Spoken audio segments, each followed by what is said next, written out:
In this training, we are going through the financial statement preparation to-dos and checklist and basic financial statement linking process. The work paper that we're going to go through is in the Business Services Training Binder. You can find the one we're specifically going to go through in the 000 Training Handout section. Financial Statement Prep Checklist you can have for reference.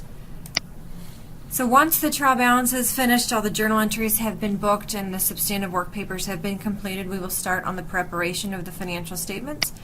Financial statements are housed in the 2100 section of our binder, and as you can see, we will be working on the NFP financial statements today. I have two versions in here. One says completed, which is what we're going to go through today, and then the second one is NFP to be prepared, and then that one is available for you in your own respective training binders for you to be able to prepare on your own and then check yourself against this completed one.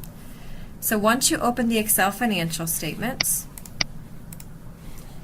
you want to go through and tie the Excel portion of the financial statements to the trial balance. So we'll go down to the 3100 section of the binder where our trial balance reports are housed, open up that report, and then compare them side by side with the financial statements, and you'll go section by section in there. So we'll go over, make sure that we are looking at the final column in the trial balance report, and you'll look to make sure that everything agrees.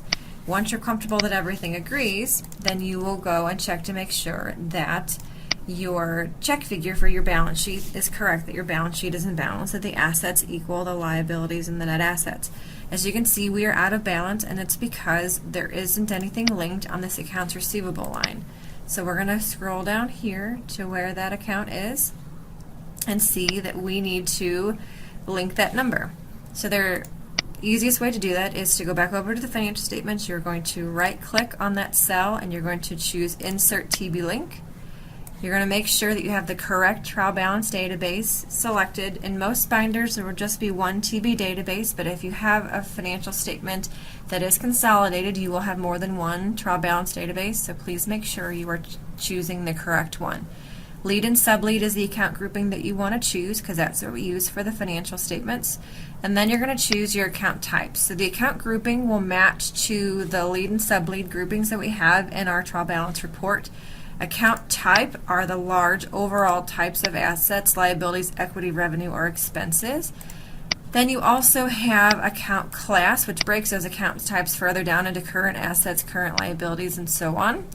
And then you also have account detail, which is if you have to link something specific to an individual account. Linking to an individual account inside of the financial statements is discouraged. If at all possible, we prefer to link to lead and sub-lead accounts within the account groupings. So that may require us to actually make a new subgroup within the trial balance database, and that's okay. That would be the preferable thing to do. So once you have account grouping selected, if you're linking something for the current year, you want to keep your period as current, but if by chance you need to record or link a prior year number, you have those available to you as well. The balance type will automatically default to unadjusted balance. We're going to want to change that to final balance, and then that way we know we are picking up the number that reflects any journal entries that have been proposed and recorded during the financial statement process. So we know that the piece that we're missing is from C.01 within the accounts receivable grouping. So we're going to click on that arrow down there, and we're going to scroll down to find C.01.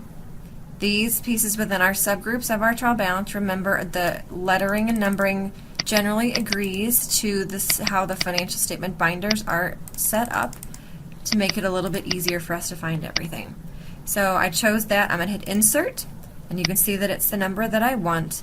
The other thing to keep in mind is that because this is a debit balance, it's coming through as a positive number, but if it was a liability, it would come through as a negative, and we don't want to link that as a negative in our financial statements. So if that's the case, I would go up here to the sign options and choose either reverse sign or absolute value. So there will be times you will need to use these different radio dials to get the number to present the way that you want it to in the financial statements. So I'm now going to hit paste, and you can see without even closing this window that the number has now been populated in the financial statements.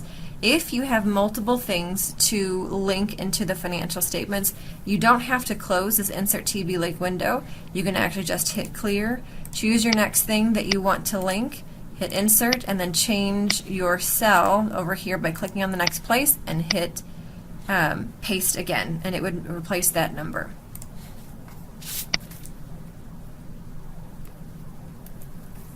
So now that we've linked that last remaining number, you can see that our balance sheet is now in balance.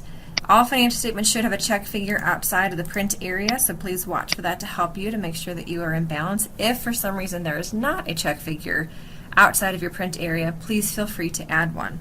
You'll also want to make sure that your cash flow totals agree to what is the final cash number on your balance sheet, which there's also another check figure. Make this a little bigger for you.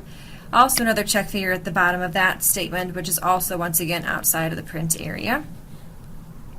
But you can see that it does actually agree for 265,075 to what we have whenever we actually look at those two together, since we have two cash and cash equivalent numbers on the face of our balance sheet, or since this is a nonprofit financial statement, we call it a statement of financial position.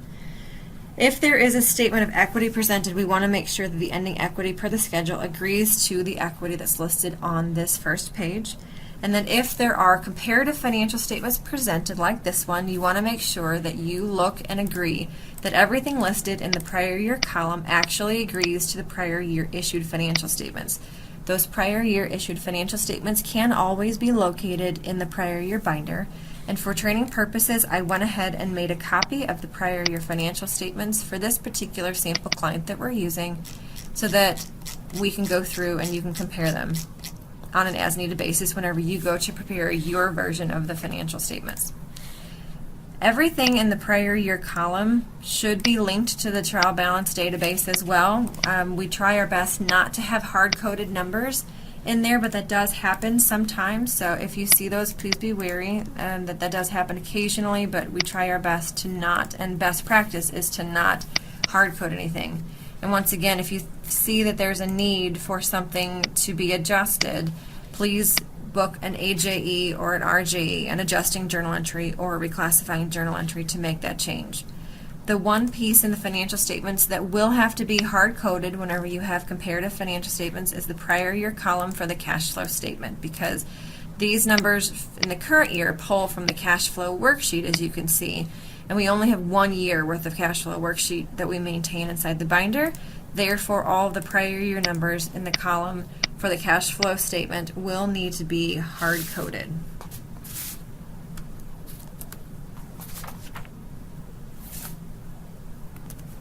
In order to prepare the cash flow worksheet, you will need to check to make sure that this top two rows are linked properly to the balance sheet. You'll see there's a proof off to the far right, and whenever that proof is 0, you know that you're linked correctly. If your financials are comparative, then the prior year number should be linked to those faces of the financial statements as well. If you only have single year presentation financial statements, very often you will need to hard code all of the numbers that are here. You will see that this particular cash flow worksheet is broken down for a section for net cash provided by operating activities, net cash provided by investing activities, and net cash provided by used in financing activities, and then any non-cash pieces that would affect the cash flow statement, such as unrealized gains and losses, realized gains and losses, changes in life insurance value, depreciation, and in this particular case they had an in-kind contribution for since it was a nonprofit, and they also have depreciation, which is another non-cash impact to the cash flow worksheet. In order for the balance sheet to get in balance, because the net assets are linked, they are linked straight over to the income statement. You'll also have to make sure that all of the pieces of the income statement also agree out to what is on your trial balance. In this case, on this nonprofit, we do have a couple of hard-coded numbers, so be wary of that, but for the most part, they are linked to the trial balance as best as possible. The next piece we're going to do, once we have our Excel file all balanced, and like I said, keep in mind there will be times where you will have to link in numbers. If you're not sure why a number may be off, it may not agree to the trial balance completely, you have the option and the ability to right-click on any number and choose Drill Down TB Link, and it will show you the accounts that are being grabbed in that total, so that you may be able to identify, well, that account doesn't belong on that line and I need to go fix the groupings in my TB database to make them work correctly. So those are the major functions that you will need in order to be able to prepare the Excel financial statements. You'll need to be able to use the Insert TB Link function, and you will need to be able to use the Drill Down TB Link function. The other piece that you will use that's not number related is the linking of the name of the client. So as you will see, the client formula, client name 2, is used up here. That way it links to the binder properties, so we know we have consistency throughout the financial statements. Same thing for the dates. Those are also a formulaic link to the TB database. So the name, if you need to link a name within engagement, you go to add-ins and you go to name function and you choose client info. If you want upper and lowercase letters, you choose client name 1. If you want it to be all uppercase, like we do on the titles of our financial statements here, then you would choose client name 2. If you just need December 31st, 2016 to show on the financial statements, you can go to date functions, you go to current period end. We want to have it show just the 1 year end, and we hit OK. Now the formatting is upper and lower by default, which is why you look at this formula, it has upper at the beginning of it. And if you need it to be comparative, you would go to date, current year end, and you would choose this second option to make those 2 years show. I will say too that in this binder we have a nice little cheat sheet for how to link in those proper names and full names and dates to get them correctly. So formula for linking names and dates is right here. So it gives the formulas whenever you do have to do comparative and you need it all uppercase, both, and this works both the Word and the Excel files. Mostly in the Excel, but I'll show you how to make it work in the Word if you need it. So we're not going to save that, and we're going to move on. The next piece that we will work on will be the Word portion of the financial statements.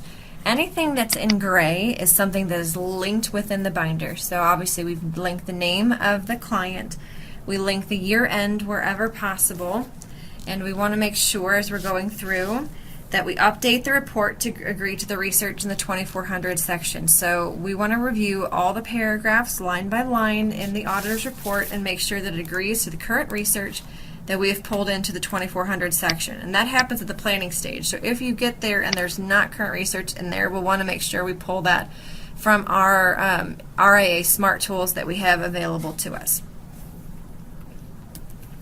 You'll also want to look out for just general formatting pieces, because the name of this training binder is shorter than the name of the sample client that we pulled this from.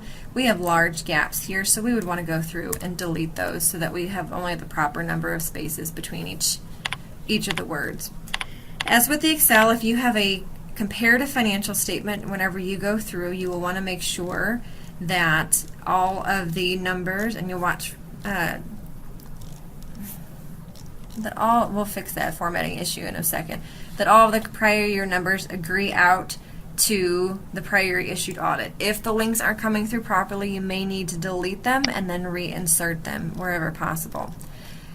If you see that there are some formatting issues like this, the easiest thing to do is to go and grab your we had an extra page break that was in there, so we're going to delete one of the returns and then we have that corrected.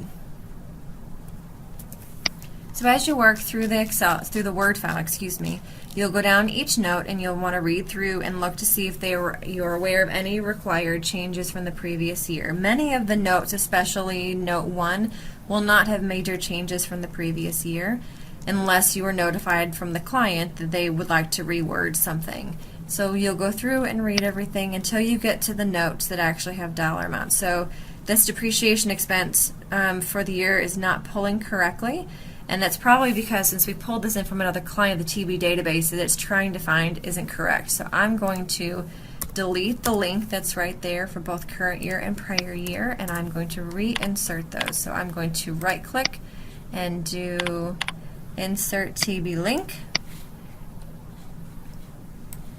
and I'm on my TB NFP, and I want final balance, and this time I want to find the depreciation expense.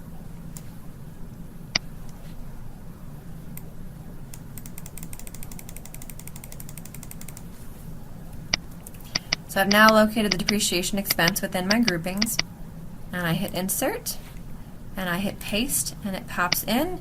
And then same thing with the Excel. I don't have to close this window to do the next number. I just hit clear, and I click back on the word, and I move the cursor to where I want the new number to come in. And this time I'm going to change it from current to first prior period. I'm going to make sure we change it back to final balance so we reflect any journal entries that were booked.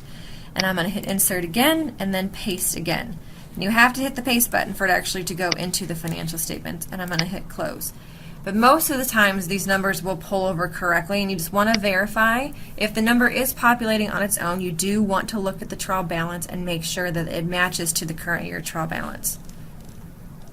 So you would go through and do that, and once again each of these numbers would need to be relinked only because we changed the name of the TB database whenever we created this training folder for everybody, or training binder for everybody. Some numbers are hard-coded that we have to get from the client, so we'll look for things like that. If you can fill in that number from pieces we have in the binder, then that's great. Go ahead and put the new number in. If you are unsure of the number at that point, what is best to do is go ahead and blank out the current year number and then highlight it in yellow so that it's something that you've got to circle back to and try to find that number to be able to complete it all the way. And that is what you need to do on the Word file. Whenever you have everything linked and all the comparative numbers for the previous year agreed back out to the prior year issued financial statements, then you're going to go through and do a quick edit check on the general formatting. Look for page breaks, so you would fix things like this where we've got lines that are running over from the previous year. Sorry, from the previous page. So now once you've gone through and you've fixed all of your general formatting pieces and you've read the financial statements to make sure that all the numbers are linked in properly or filled in properly where they cannot be linked, and you want to read to make sure that all the notes still make sense for the year, the next step you want to do is also make sure that all of your page numbers are correct as you go down. And then you want to also go back up to your table of contents and make sure that this accurately reflects what's in the financial statements. You want to make sure that the titles we are using on our table of contents are the same titles that are being used in our auditor's report, and then also on our Excel financial statements of financial position. So watch for comparative versus single year, so statement versus statements. And then you also want to double check on that table of contents that the current page numbers are correct. Where we mostly see these change are on the notes pages where we've either added or deleted notes, and so we end up having fewer or more pages to the notes themselves. Now that you believe you have the Word and the Excel files completely prepared, you will also need to go through and manually foot the financial statements. Take a calculator and add them down to foot them, and also foot them left to right. Wherever there is the need for a crossfoot. And the crossfooting usually comes in the Word portion of the financial statements where we have the investment section. Typically you'll have to make sure that we crossfoot that these three columns equal the fair value column over there. And you need to do that with a calculator, whether the calculator on your computer or a 10 key, and not just check the formula. And the reason we have to manually add those up is that sometimes if there is a hidden row or a hidden column, the formula may be grabbing a number that we may not see and may not be presented. Make sure that there are no zeros showing on the schedules. If it's comparative, you can only leave a zero if one or two of the years still has a number. If both years are zero, then we're going to go ahead and delete the line. If it's a single year presentation and the line is a zero, go ahead and delete the line. Do not hide the line. We do not recommend hiding rows or columns in the Excel file. Some other things to consider as you finish up preparing the financial statements is that we do not show negative numbers on the face of the financial statements. So if for some reason they would have a bank overdraft and the cash is showing negative, we would record a reclassifying journal entry to reclassify that amount from an asset down to a liability. If your equity section is negative, you want to make sure you change your titling to say deficit instead of equity. If you have a net loss or net income, make sure you watch that wording. In this case, we have a decrease in net assets. So actually the way that this should be worded is to say that we have an increase, and then in brackets put the decrease in net assets, since we technically have both. We have an increase in our unrestricted, and we have a decrease in our temporarily restricted. On the cash flow statement, same thing, you want to watch to make sure that we use the correct wording in our totals by section. So net cash provided whenever we have positive numbers, and net cash used whenever we have negative. So on this line, we properly did provided and used because we had 1 year with a used number and 1 year where it was a provided number.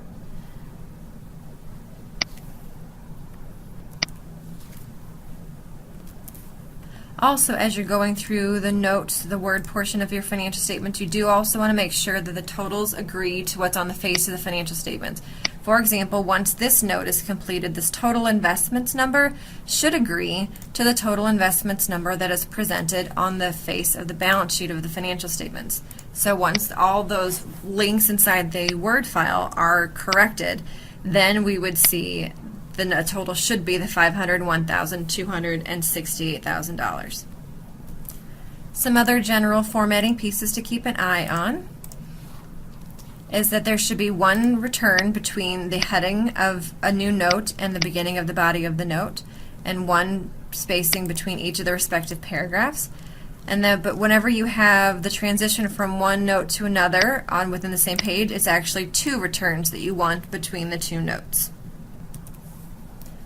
And the final step, once you have finished the financial statements, the Excel and the Word's formatted properly, and all the numbers are linked and filled in, with any remaining outstanding numbers highlighted in yellow so that we know that we have to circle back to them, the next step would be to go and complete your portion of the docket.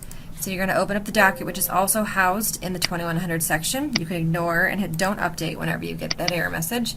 Now on the docket, you want to make sure you fill this out correctly and fully, so you will fill in the client name, the binder ID, the period and date. You're going to choose the engagement type, which will mostly be audit for most of them. We do have all of the different options here in our drop-down. Then you're going to choose the basis of accounting, whether it's GAAP, cash, tax, modified cash. And then the report date will be set at the end upon client approval. You're going to type in the client number. You're going to pick the most accurate AICPA code. If you're not sure, you can always look at last year's docket just to make sure, because that shouldn't change from year to year as long as we filled it out correctly in the previous year. Then you are going to type your initials in the preparer column and the date that you finished preparing those financial statements. You're also going to type your initials in the manually footed, because you will have footed and cross-footed both the Word and the Excel file of the financial statements with that calculator, as we discussed before. And whenever you're done with all of these things, you will go back to the binder and you are going to right-click and sign off as preparer on each of the files. And you will notify the reviewer that the financial statements are ready for review. One last thing to mention too, actually a couple last things, sorry. The 2200 section contains financial statement support work papers. So this section would have some specific items that would support the disclosures in the notes that aren't other places in the binders. We do a summary of disclosures, which shows us note by note where to find the supporting information if it's not directly put into this. So we want to make sure as you're preparing the financial statements that you are updating the summary of disclosures work paper. And then as you are finishing, before you are completely finished, you will need to go through and prepare the disclosure checklist. There's a different disclosure checklist by industry, and you'll want to make sure that you go through and fill out every question and sign off whenever you are complete with it. If you are unsure about how to answer any of the particular lines, please feel free to talk to the in charge on your job, but you will put a check mark or an X on each of the respective lines to say whether or not it applies to our financials or not, and whether or not we have that properly disclosed in our financial statements. If you want to use the check marks, you go up to PPC and there's a check mark right there available for you, or you can just type an X into that section. onto that line, I should say. If an entire section is not applicable, you can actually just check the box there, and then you can skip all the questions within that section until you get to the next general section. So once that has been completed, you will also go ahead and save it, and right-click and sign off as the preparer. And if you accidentally sign off as prepare but it's not quite ready yet, you can always right-click, go to Sign Off Work Paper Properties, and remove your sign-off. And that is the basics of preparing and linking financial statements. As I said again, please read in detail the financial statement prep checklist, as that goes through all the things that we discussed in today's video. Thank you very much.